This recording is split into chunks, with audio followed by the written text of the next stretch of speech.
So your parents' thoughts, your parents' words to you, the words of the first people you trust, you know and trust, become foundational for you. They become the soil on which your thoughts begin to grow from as you get older. The words my parents said to me as a child still guide me today. And it's only because it's not just about trusting the words, it's about believing it to the point where that belief becomes a part of who you are. Yeah. So I truly, truly, truly believe that there is nothing I can't do. However, Go on. the reality might be completely different, but I would try. I would at least start things. And when I start something and it fails, I don't think that it failed because I wasn't capable. I think that it failed because I didn't pull my weight, I didn't know what I was doing, I was lazy. It could be anything under the sun, but it's not because I'm not capable of doing it. Okay. Now that's a very strong perspective. What about the perspective that, okay, maybe it wasn't meant to be? Do you also believe in that?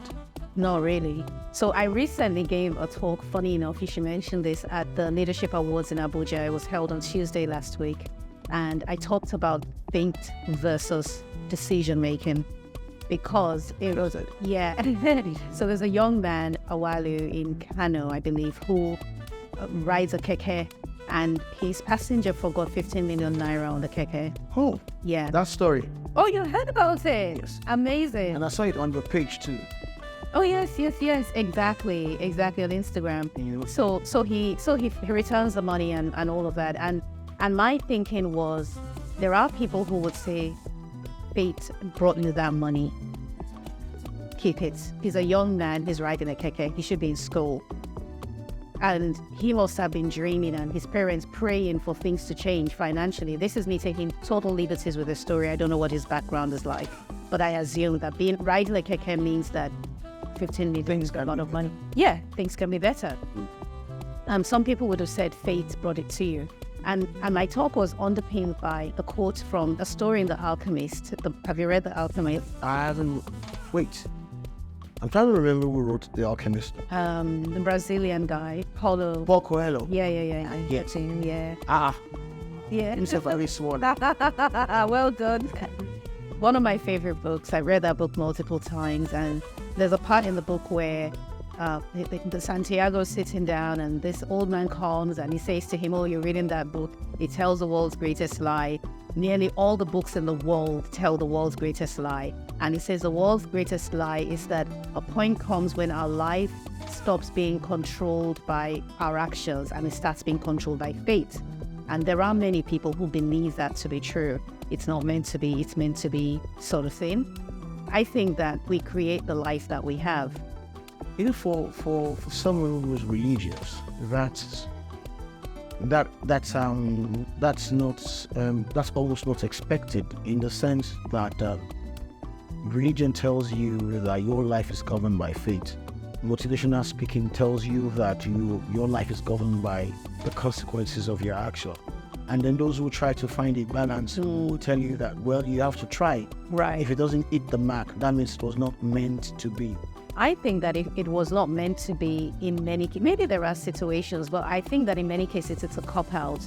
Because the truth is, it's very painful when you have an expectation for something and you fail at it. So how do we deal with the failure? We give ourselves an explanation. It wasn't meant to be. It's uncomfortable. Failure is uncomfortable. I know that there are many things I haven't attempted because I was scared I would fail. And when I deep dive into what exactly are you scared of failing for, do you know that it's not the shame and the embarrassment of failure that actually stops me? It is that feeling of disappointment that says you couldn't do it.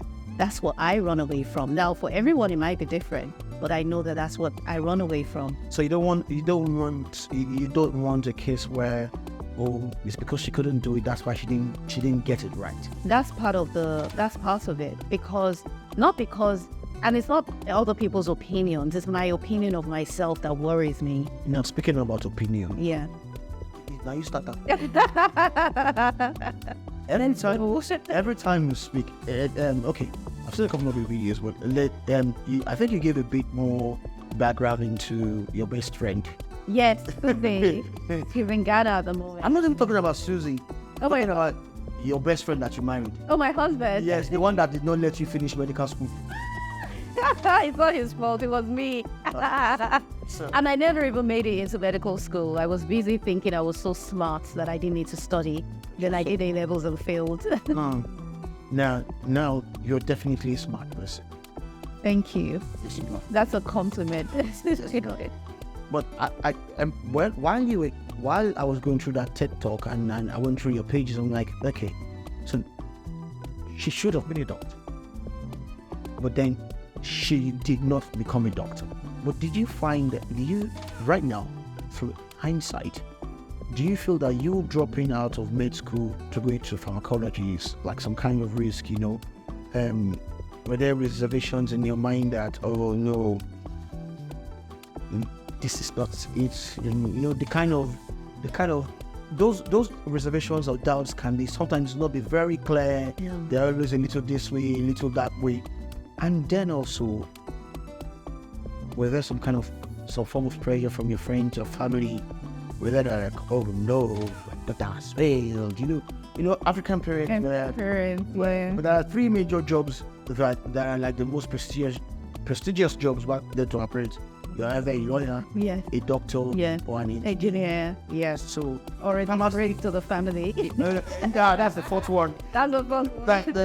That's the fourth one. That's the one that Gina Shirley was saying. Yeah. But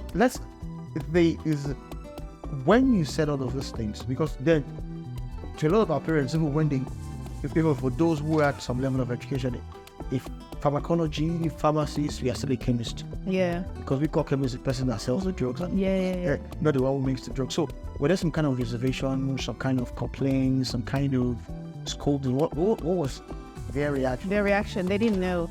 It was very easy. I was in a different country from them. They didn't know. In fact, my parents didn't find out they knew I wasn't in medical school, obviously, but they didn't know that I even dropped out of university for years. I just never told them, and I let them assume what they wanted to assume, and I carried on with my life. Yes, that's what. Yes, that's what I did. Man, we will be like. No, they weren't under the impression I was in medical school. That much they knew. They knew that I didn't get that far. Okay. And I actually didn't feel bad about not going into medical school because I knew it was my own doing. Because I failed. I know I didn't study. Now, if I had studied my life out and I still failed, that's where the problem began. I'm going to take that your TED talk. I'm going to take that place where you said it, and I'm going to put it on our page so that the people can see what you said. But then now, if you sit back and you look at it, the journey from the US back to the UK, that was quite first of all, leaving everything behind to say, let me go and start a new life. That's actually extremely challenging. Now, you also took that journey at a time when you had this business that was growing in the other country. It was that's stretching it a bit. I had started a business. Okay, you had started a business. Very, very new. But you left everything. I left it all, yeah. Because also, there are a couple of entrepreneurs who will tell you that if you don't lead a business at that teaching stage, you left everything and then you moved to Obodoyinbo. Yeah. From one Obodoyinbo to another. Another one, yeah. How did those experiences, how did they shape your approach to entrepreneurship?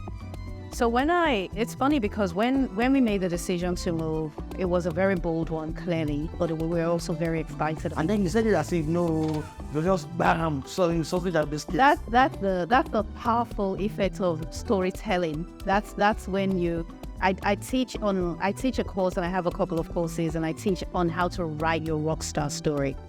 Now, and we won't go there. We're going to get there, but we won't go there. But how to writing your story so that it's impactful, eliminates some of the actual experiences that you did. Like, I didn't say that I spent, months saying, are we making the right decision?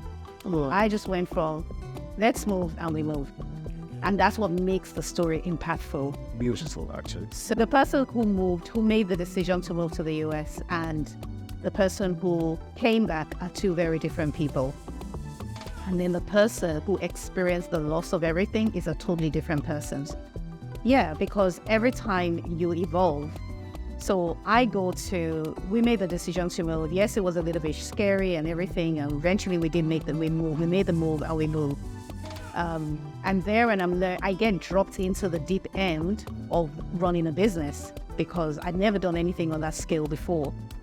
And I learned very quickly, and life is showing me that, hey, you're doing the right thing. It's perfect. Then we lose everything and I come back and it's a blow, obviously, because I'm sitting there thinking, I thought life was perfect. And a lot of times we go through life, right? I always say that I don't know where we bought the life. I don't know who told us that life was supposed to be a straight line, so that when there is a deviation from that line, you're on the wrong path. We got that from motivational speaker. Hold on. Well, I'm not one. No. Wait, this thing I'm about to do now, if I get to talk to a motivational speaker, I hope they will come from it's true. People make it sound like if you don't make it, it's your fault. Do you believe in that? Well, I know that we are responsible for our lives. The problem is, what exactly are you trying to make? What does make it mean? The issue is that someone else is judging your success based on their standards. And if you don't have standards of your own, you're going to feel like a failure. So if somebody says, if you don't make it by a certain age, then you're a failure, well, you don't know what making it means for me. For a person who is dealing with depression and living with depression, making it is getting up and having a shower. They've made it as far as they're concerned. So you can't really be using your own version or the world's version of success and accomplishment to judge me. See, I'm in my pen now, and I'm going to make notes when we're done. You're dropping nuggets. Let's for those in diaspora, you have a store on Kings Road. Yeah. And I'm not wondering if Orlando could go and bring this kind of thought to Nigeria now. Mama PC will now say that she doesn't want the ordinary baby cut we have at home. She wants exquisite. What's the name of that your house again? The baby cut shop. She asked, you spoke to Tokumbo, so we're going to have to get, those exquisite, glowing. That would be a good decision, Mama BC. Do it. See. Your store Kings Road is a dream destination for expectant parents. And of course, that means different people coming week in, week out. My people were saying about that. True. You know what? Do you understand what that means? Say it again. The dried one and the yes, all sorts of people. Yeah. The good customers and the very other kind of customer. So, and that means you have experiences daily. Share with us some of your memorable experiences, with clients or projects, that stayed with you. One or two? Well, one memorable one was during COVID, funny enough. We had a big project to do a nursery that involved a bit of construction work as well. And we start the process, and then the lockdown happens. And prior to the lockdown happening was social distancing and all of it and so on. And there were tradesmen who refused to go on sites to work because they said, I don't want to catch COVID. The client was a VIP client. There are VIPs and there are VIPs. Yes, exactly. Was it VIP in attitude? Yeah. Yes, absolutely. And was almost oblivious to the fact that there was actually a virus, that we had a pandemic. Wow. Like totally in their actions, it was like, we don't know what you're talking about, And so they had instituted some protocols for the safety of their household. For example, everyone who comes on site must have their temperature taken and so on. And I remember this one tradesman, he was supposed to do the walls, and he said, I can't go. And we said, well, they're going to take your temperature. He goes, but they're going to come close to me to take the temperature. I don't want anybody near me. I don't want anyone within 5 feet of me, and so on and so forth. But that was a memorable one because the client was like, we don't care. We know what we ordered and we want it delivered on time. A nursery could take up to 3 months to complete because almost all our furniture is made to order. And in this particular case, they went for our Italian brand, which is handcrafted to order, like it's handmade to order. There's carvings and so on. Very high-end piece. So and Italy was one of the worst hit places. Yeah, I remember. I was nearing my end working in radio. All right. And I remember that the last person I interviewed, the last artist I interviewed was Sunday night. That's before the final lockdown in Lagos. That's why you should just stay at home, and if you don't have a pass, you don't go out. And the last guest I interviewed actually was from Italy. Oh, really? Interesting. You know, and when the lockdown started, it didn't sink in until one day when I felt feverish. Wow. Ordinary malaria fever. Oh. No. That guy is from Italy. Oh, yes, so you got it from here. So Italians became the poster people for COVID. Looking back now, I'm like, God, no, now. But I could understand the fear. Yeah. And I wouldn't be surprised. I could look back and I could relate with that person and say that, okay, yes, he's afraid. I mean, just like you said earlier on, I mean, when you look in the news, it's crazy. Right. Or it's negativity. Yeah. And that could be part of it. Absolutely. And what we ended up doing even with that particular client was we had to provide a temporal nursery for them. Whoa. Yeah, just to give them peace of mind while they're on, because all the factories were closing. Didn't that cost you more? No, because we had our own furniture, so we already had furniture. Because we have a boutique, we already have display furniture and so on. So that was really the only way around it, was we'll provide a nursery for you and we'll continue working as much as we could, in the background. And there is no risk of your baby arriving before your furniture is ready. How does it feel being in Vogue? In Vogue? Oh. And you know what, first, this is like me going back memory lane. My cousins would come from England, bring the yellow paper, and then, you're seeing all the stories of the princes, the queens, the dukes, and all the rich guy and all of that. And then now you made it there. Well, I didn't really make it there. The baby cut shop made it there. Still something. Look at the baby cut shop. And then, so Hello, I wrote an article for Hello magazine, but that was such a long time ago. And because it was an article I wrote, it wasn't like an interview of me or anything like that. They believed until this day, when you search the article, it refers to me as he. So they assumed that I was a he, which happens often in my industry, because furniture, and then Toks is not an English name. It's not like Mark or James or Betsy. It's not as being they're getting familiar with Toks in the UK. Like, Toks, it's not Nigerian, are they? Toks is Nigerian. They get it. But they didn't impact your business in any way. You were not featured in Vogue. No, I wrote an article for Vogue. And then Hello, what happened? I wrote an article for Hello. Vogue, the baby cut shop was featured in Vogue. So how did that impact your business? Do you know, it's such a long time ago. I had a lot of press at the beginning of the start, because my company, we really were the first to introduce luxury baby furniture to the UK. It was unheard of. Like, people would shop at Mamas and Papas and Mothercare. They were the known ones. But there was nothing quite like what we saw. It's just, like you said, plain, white, boring. That's it. And so because of that, the press were very happy to pick up on us, because they were like, this is crazy. I remember one article, I don't remember the name of the publication, but it actually had on there, seriously expensive costs. Like, seriously had like 3 or 4 E's in it. And we would have people call and say, I remember one older lady called one day and say, hi, I'm calling to let you know that there's something wrong with your website and the decimal is in the wrong place. And I'm like, no, it's not. You're not telling me that you would charge, I think it was like £400 for a child's bed linen or something like that. I don't remember what it was. And I do Instagram lives with people in our industry, so maternity nurses, doctors, obstetricians, and so on.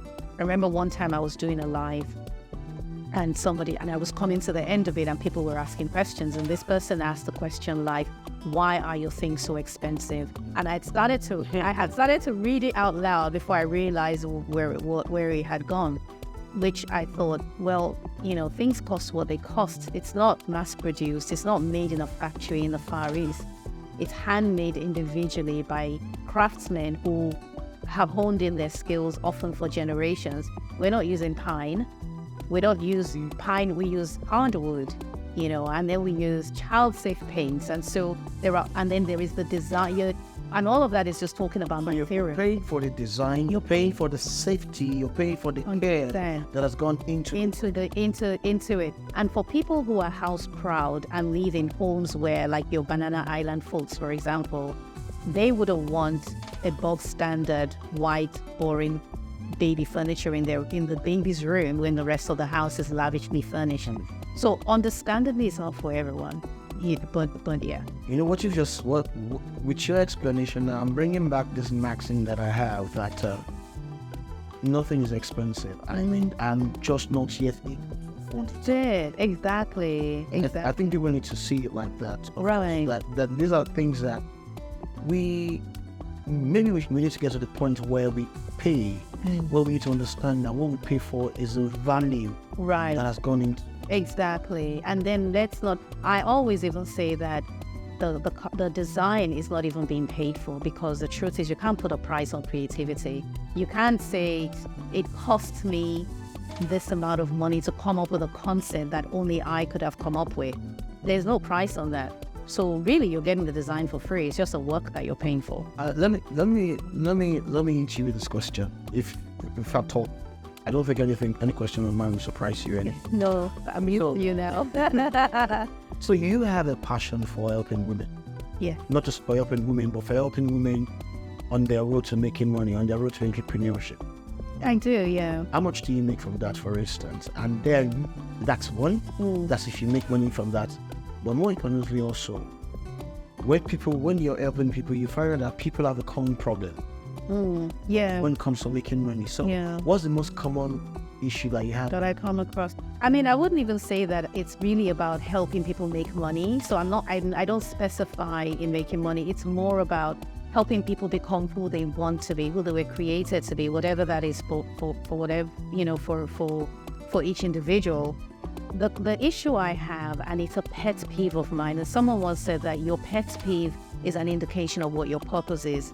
My pet peeve is in seeing somebody suffer and go through a situation that they don't have to go through because they have the tools within themselves to overcome it and they just don't know it.